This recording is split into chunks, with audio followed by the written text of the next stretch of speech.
বন্ধুরা, এই তো আমার পিছনে বরাবর দেখতে পাচ্ছেন, এটা হচ্ছে সেই রবি ঠাকুরের, বিখ্যাত কবি রবি ঠাকুরের কুঠি বাড়ি, যা স্মরণীয়।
अजबर काले की जद झीले कैसे तुम की जद नीले अजबर काले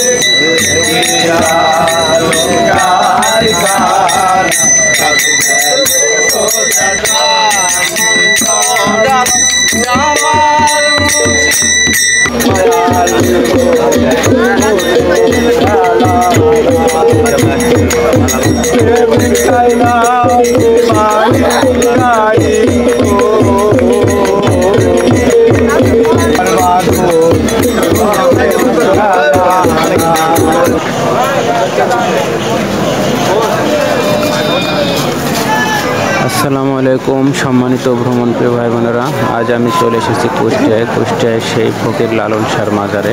এখানে 135তম তিরোধান অনুষ্ঠান, অর্থাৎ লালন শাহর 135তম মৃত্যুবার্ষিকী উপলক্ষে আয়োজিত মেলা। এই মেলায় পসরা বসেছে, নানান রকম খাবারের দোকান বসেছে এবং হরেক রকম মানুষ, ভক্তবৃন্দদের অভাব নেই। যে যেখানে পেরেছে বসে আছে, ভক্তবৃন্দ বসে আছে, শুয়ে আছে। মেলার ডেকোরেশনের শক্তি অসাধারণ। আসসালামু আলাইকুম সম্মানিত ভ্রমণপ্রিয় ভাই বোনেরা, আপনারা সবাই কেমন আছেন? আশা করি অনেক ভালো আছেন। আমিও চাঁদের বড় আলহামদুলিল্লাহ আপনাদের দোয়ায় ভালো আছি। তো ভিউয়ার্স, আজ আমরা চলে এসেছি কুষ্টিয়া জেলায়। কুষ্টিয়া জেলার মূল আকর্ষণ হচ্ছে ফকির লালন শাহের এই মাজারটি। তো প্রতি বছর এই মাজারে মেলা আয়োজন করা হয়। প্রতি বছর দোল পূর্ণিমায় একবার আয়োজন করে এবং প্রতি বছর অক্টোবর মাসের 17, 18, 19 তারিখে আয়োজন হয়, যেটা লালনের মৃত্যুবার্ষিকী উপলক্ষে। অর্থাৎ 17, 18, 19 এই 3 দিন মেলাটির আয়োজন হয়ে থাকে। সেই উপলক্ষে কুষ্টিয়া লালন আখড়া 3 দিন ব্যাপী বিশাল মেলা। রাতভর চলে লালন গানের আসর। বছরে এই 3টা দিন লালন আখড়া থাকে জমজমাট। লালন মেলা উপলক্ষে আখড়া বাড়ির লালন মাজারকে সাজানো হয় নানা রঙিন সাজে। প্রধান ফটক আর মূল মাজারে সাদা, লাল, নীল আলোকসজ্জা, বিশাল তরুণ নির্মাণ ও মাজারের বাইরে কালী নদীর ভরাটকৃত জায়গায় স্থাপিত লালন মঞ্চের সামনে বিশাল সামিয়ানা টাঙানো হয়। আলোচনা মঞ্চের চারপাশ লালন মাজারের প্রধান রাস্তা জুড়ে বসে গ্রামীণ মেলা।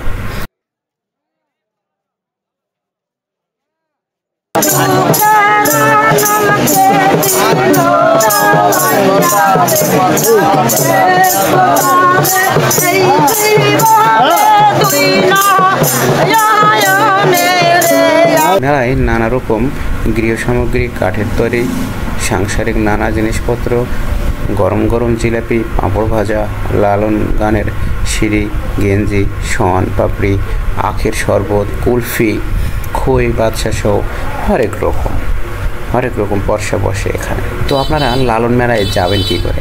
বন্ধুরা, ঢাকার গাবতলী কিংবা টেকনিক্যাল মোড় থেকে এসবি, শ্যামলী, হানিফ, সোহাগ, খালেক পরিবহন বাস, আরও অনেক ধরনের বাস আপনারা পেয়ে যাবেন। তো আমি শ্যামলী বাস দিয়ে রওনা দিয়েছিলাম। যমুনা সেতুর উপর দিয়ে ঢাকা কুষ্টিয়া সরাসরি চলাচল করে সেই যমুনা সেতুর উপর দিয়ে রওনা দিয়েছিলাম। সময় লেগেছিল 4 ঘন্টা। কুষ্টিয়া শহর থেকে রিক্সা অথবা অটো রিক্সায় লালন শাহের মাজারে যেতে পারবেন। কুষ্টিয়া শহরে এসে নামলাম, এখান থেকে 20 টাকা অটো ভাড়াতে আমরা মাজারে চলে যাব। আপনারা এভাবে এখানে মাজারে যাওয়ার জন্য এই কুষ্টিয়ার বাস পয়েন্টে নামবেন। বাস স্ট্যান্ডে নামার পরে আপনারা 20 টাকা অটো ভাড়া নিয়ে চলে যাবেন কুমারখালী। সরাসরি অনেক বাস চলাচল করে। বাস কুষ্টিয়া মজমপুরে থামবে, সেই মজমপুর ওখান থেকে মাত্র 20 টাকা অটো ভাড়া। যে কোনো অটোকে বলে নিয়ে চলে যাবে। দূরত্ব মাত্র 3 কিলোমিটার।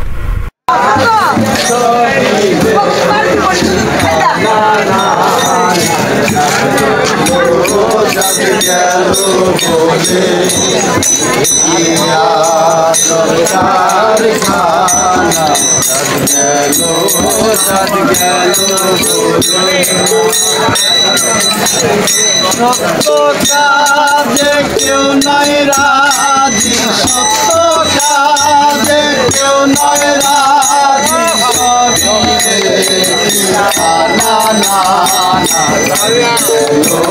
যাদ গেল বলে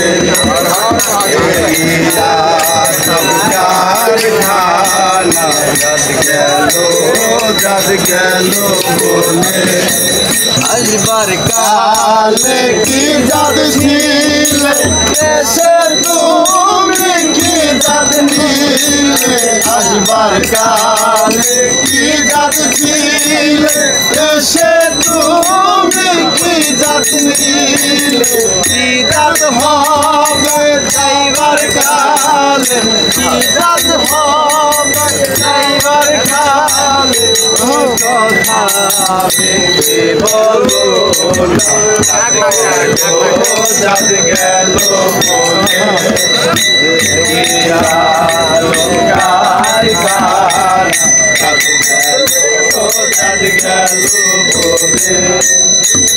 সত্য পথ কেউ নাই রাজি, সত্য পথ কেউ নাই রাজি, সবই দেখি না না।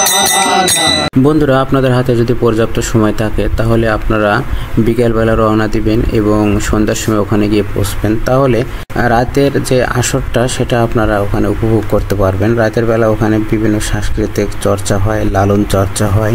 দূর দূরান্ত থেকে লালনের যে ভক্ত অনুরাগীরা আসেন, তিনারা বিভিন্নভাবে গানের সুর বাঁধেন এবং গানের তালে তালে লালন শাহী তাদের যে গুরু লালন শাহী, সেই লালন শাহীকে তেনারা গান উৎসর্গ করে।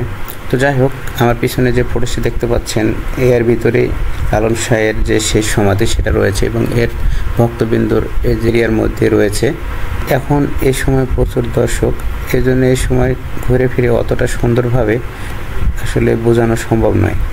তবে আপনারা একবার হলেও যাবেন, কারণ ভ্রমণ করা ভালো। ভাই, আপনারা বাংলাদেশে জন্মগ্রহণ করলেন অথচ এই দেশটাকে উপভোগ করবেন না, দেশটাকে দেখবেন না, দেশের মাঝে কী আছে, কোনটা ভালো কোনটা মন্দ, এগুলোও তো দেখার ব্যাপার স্যাপার রয়েছে। সেদিক থেকে বিবেচনা করলে আপনার কিন্তু দেখা উচিত। অনেকের বাড়ি কুষ্টিয়া জেলায় অবস্থিত। কুষ্টিয়ায় অনেকের বাড়ি হওয়ার পরেও সেই মাজারটা কখনো চোখে দেখা নাই, দেখার ভাগ্য হয় নাই, কারণ তারা চায় না। দর্শক, বুঝলে বুঝপাতা, না বুঝলে তেজপাতা। চলুন আমরা সামনে আগাই।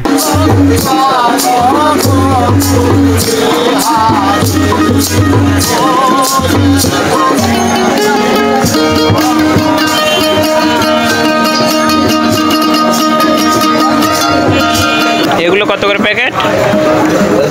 40 টাকা, 40 টাকা।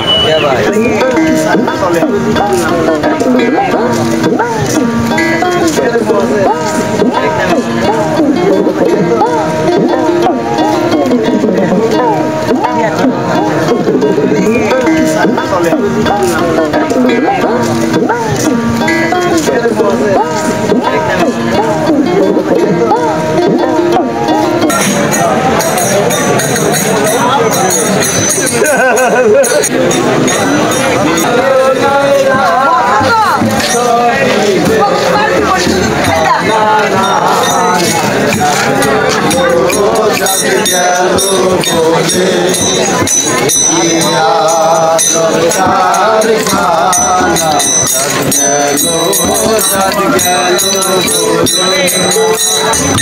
আসবার কালে কি জাদ ছিলে এসে তুমি কি জাদ নিলে আসবার কালে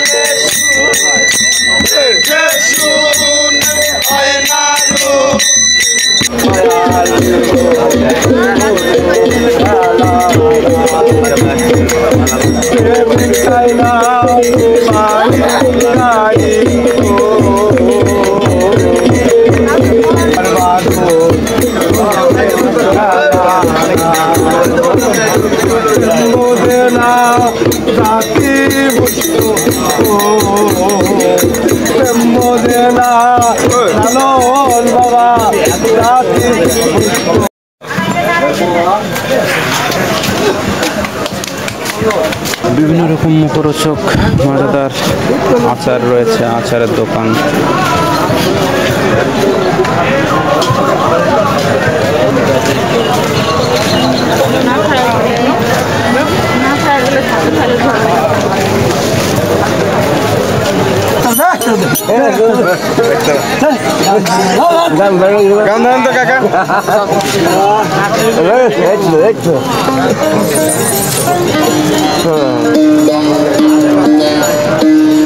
বন্ধুরা, আপনারা জানেন কিনা জানি না, অনেক বিদেশি যে ফরেনারগুলো দেখেন রয়েছে, এনারা কিন্তু লালন ভক্ত, প্রচুর লালন ভক্ত। লালনের ভালোবাসায় সিক্ত হয়ে দেশ ছেড়ে তেনারা এই বাংলাদেশে এসে বসবাস করতেছেন। জন্মভূমির মাটি ছেড়ে এই লালনের টানে লালন ভক্ত হয়েছেন, লালনের শিষ্য হয়েছেন। তো যাই হোক দর্শক, চলুন আমরা দেখতে থাকি। Let's go.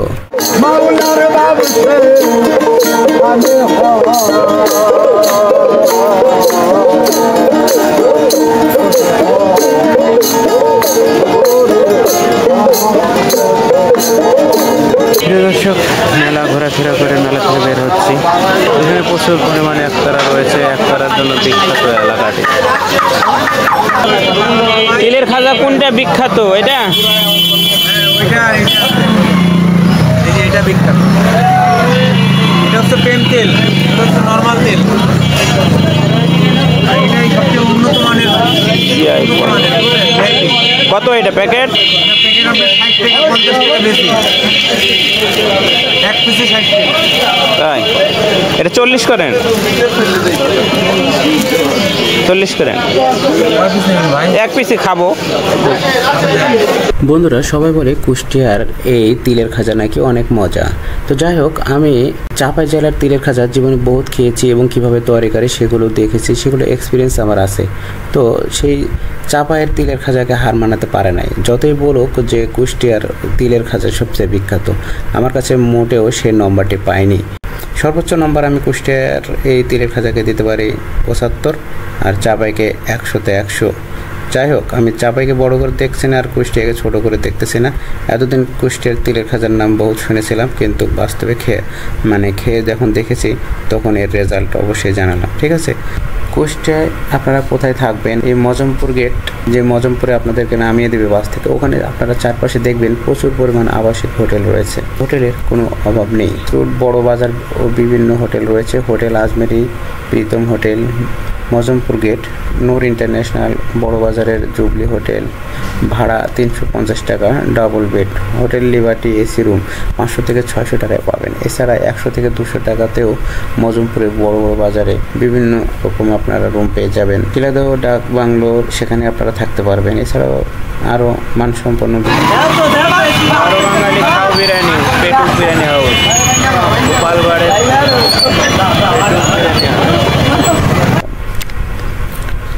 আপনারা ওখানে গিয়ে খাবেন কোথায়? খাওয়ার জন্য রয়েছে অসংখ্য রেস্টুরেন্টস, তার মধ্যে জাহাঙ্গীর হোটেল, শিল্পী হোটেল, শফি হোটেল, হোটেলে খাওয়া দাওয়া আপনার সেটার ব্যক্তিগত ব্যাপার সেবা। যেমন আমি একটা সামান্য একদম ঘরোয়া পরিবেশে খাবার খেয়েছি। এখানে এই ভাইটা আসলে ভাঙ্গাড়ির দোকান করে, এই মেলা উপলক্ষে 3 দিন সে ভাতের হোটেল দিয়েছে।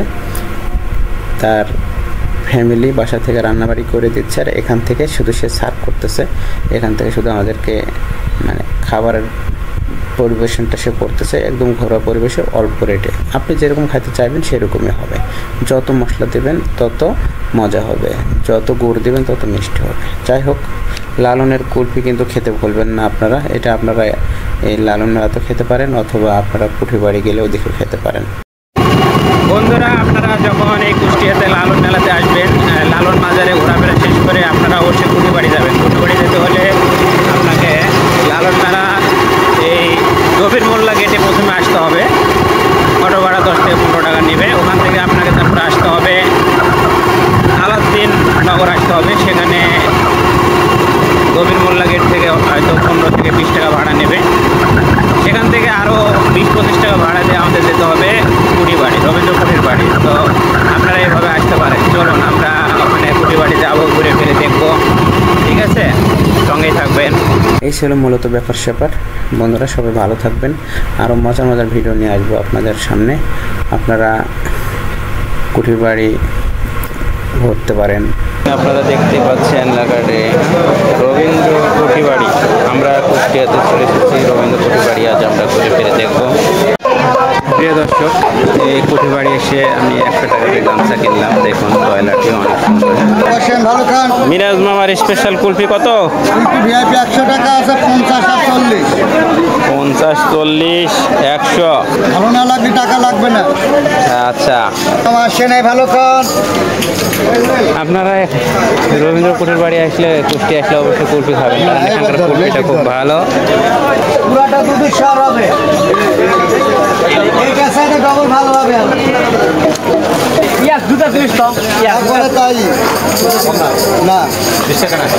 একদম মনে করেন যে দুধ জ্বালায় জ্বালায় জ্বালায় জ্বালায় শর্ট করে।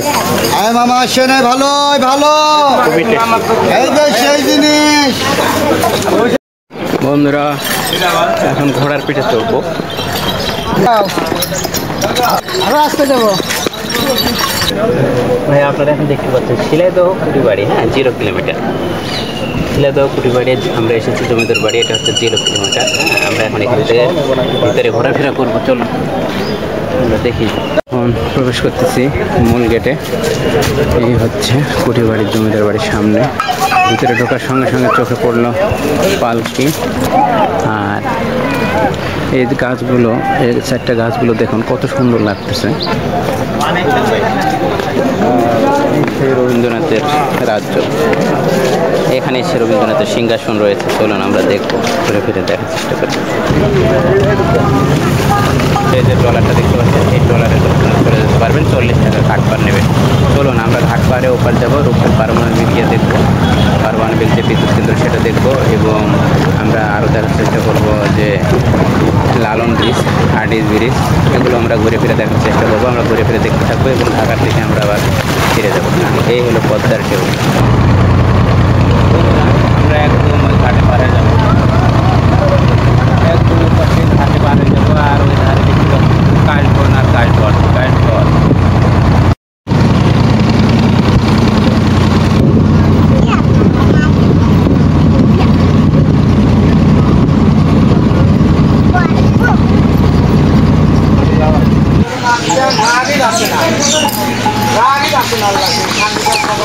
এই সেই হচ্ছে আপনার পাবনার রূপপুরের পারমাণবিক বিদ্যুৎ কেন্দ্র। এখান থেকে আরও বিদ্যুৎ উৎপাদন হয়। এই যে দেখছেন, এই জায়গাটা সত্যি অসাধারণ এবং লুকিং খুবই সুন্দর।